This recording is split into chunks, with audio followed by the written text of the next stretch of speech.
There is a truck out there whose cab feels less like a workplace and more like a small penthouse apartment. High ceilings you can stand up straight in, a proper bed, a fridge, a massive screen for a dashboard. It hauls 80 tons across a continent, and it does it in near silence. And here is the part that stings. If you are an American trucker, you are not allowed to buy it.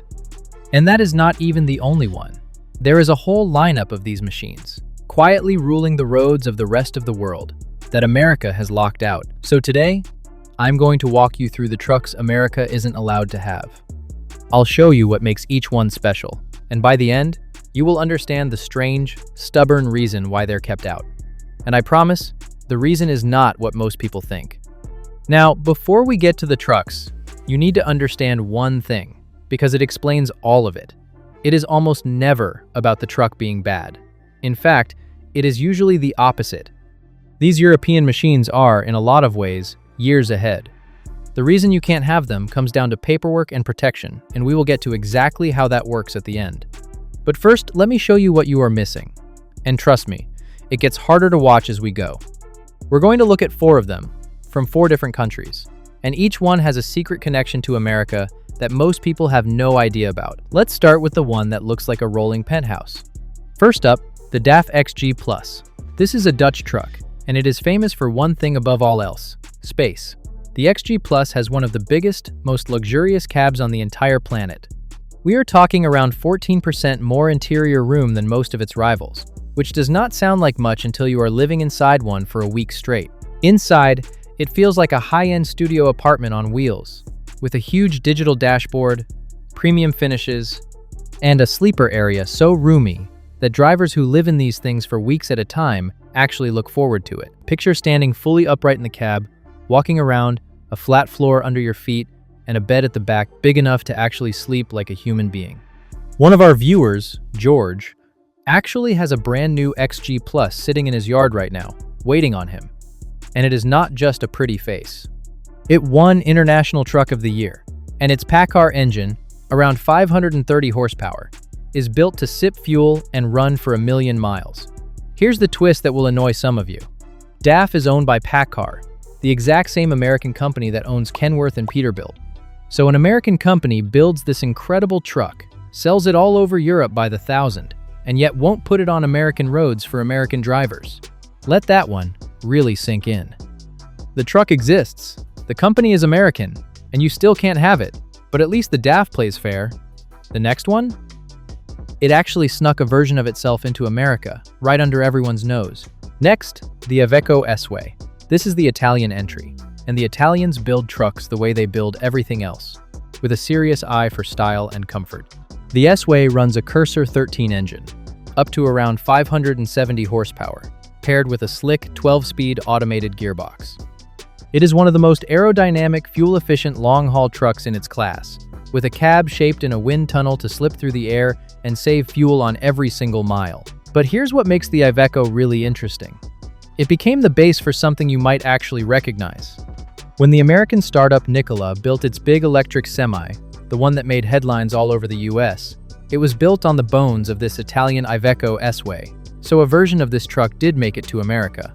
It just had to come wearing an American badge and an electric motor to get through the door. The diesel one you're looking at, the one that actually rules European highways, still forbidden. It's almost like America will take the truck, but only if you strip out the engine that makes it great. And speaking of engines, the next truck is hiding a secret that connects it straight back to Scania. Now we step it up. The MAN TGX. This is German engineering at its most refined. And the TGX doesn't just perform, it pampers. Climate control, a whisper-quiet cab, air ride comfort, and technology built to take the stress out of a 12-hour day behind the wheel. For years, MAN even offered a monster V8 in the TGX, a direct rival to the legendary Scania V8. Its top engine pushes around 640 horsepower. But here is the detail almost nobody knows, and it ties directly into everything we've been talking about. MAN is owned by the same giant parent company as Scania, and these two brands have started sharing parts. Some MAN trucks now roll off the line using gearboxes that come straight from Scania, so that legendary Scania engineering isn't just hiding inside American international trucks. It's woven right through the European lineup too, quietly, part by part. The family runs deeper than almost anyone realizes. But if you think that's luxury, wait until you see the one built by a company you already know from your own driveway. And then there's the one built like a luxury car, because it basically is. The Mercedes-Benz Actros. Yes, the same Mercedes that builds those silky smooth sedans. They pour that exact same automotive polish into their trucks. The Actros comes with something called Mirror Cam, which replaces the big clunky side mirrors with sleek cameras and screens inside the cab, cutting wind drag and giving the driver a better view. Add predictive powertrain control, where the truck actually reads the road ahead using GPS and map data, and shifts gears before the hill even arrives to save fuel. Plus engines up to around 530 horsepower. The interior feels like sitting inside one of their luxury cars, quiet, plush, and packed with screens. It is one of the most advanced, comfortable, long-haul trucks money can buy, and American drivers can only ever watch it on a screen. Now, at this point, you might be wondering how all of these trucks are this good and this common everywhere except America. So let me finally answer the big question. And the answer has almost nothing to do with the trucks themselves. It's a wall, built out of two things. The first brick is the rules. To sell a brand new truck in America, it has to be certified against a specific set of US safety and emission standards. Standards written differently from Europe's. Being a better, cleaner, safer truck doesn't matter. Being certified to the exact American rulebook does.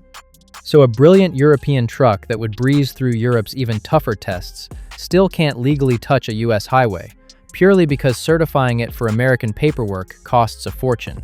It can't justify yet. And that leads straight to the second brick. And this is the big one: protection. American truck makers have spent decades, and a lot of money, making sure the home market stays theirs. A comfortable, fuel-sipping, tech-loaded European truck showing up and winning over American drivers is exactly what they don't want. So the barriers stay high, the paperwork stays expensive, and the message to European brands stays the same: not here. There's even a history to it. Decades ago, America changed its own laws so that only the trailer length was limited, not the truck itself. That one change is why American rigs grew those long noses, and why the compact European cab-over style slowly died out over here. Different rules, on purpose, built a different world. So it's not that America couldn't handle these trucks. It's that letting them in would force the home teams to actually compete. And the easiest way to win a race is to simply not let the other runners onto the track. But here's the twist that makes this whole story worth watching. That wall is already cracking, quietly, from the inside. Because these European giants figured out something clever. If you can't drive the truck through the front door, you send its engineering in through the back. Scania's engine is already being built in Alabama, powering American international trucks. DAF is owned by the same company as Kenworth and Peterbilt. Mercedes' parent owns Freightliner. The lines between American and European trucks are already blurring, part by part, engine by engine, whether the badges admit it or not. So the trucks you're not allowed to have? Their DNA is already here, right now, humming under hoods on every interstate. The badges say America. The engineering is going global. And once you've seen what's really out there on the rest of the world's roads, it becomes very, very hard to look at an American rig the same way again. So now I want to hear from you. Out of all of these, the penthouse DAF, the stylish Iveco, the refined MAN, or the luxury Mercedes, which one would you want parked in your driveway tomorrow? And to be honest, should America finally open the door and let these trucks compete? Or is protecting the home brands worth missing out on all of this? Drop it in the comments, because I have a feeling you're going to have some very strong opinions, and I want to read every single one. If you enjoyed this one, do me a quick favor and hit that like button, and subscribe, because the more you look into this world, the stranger and more fascinating it gets. Until next time, stay safe out there.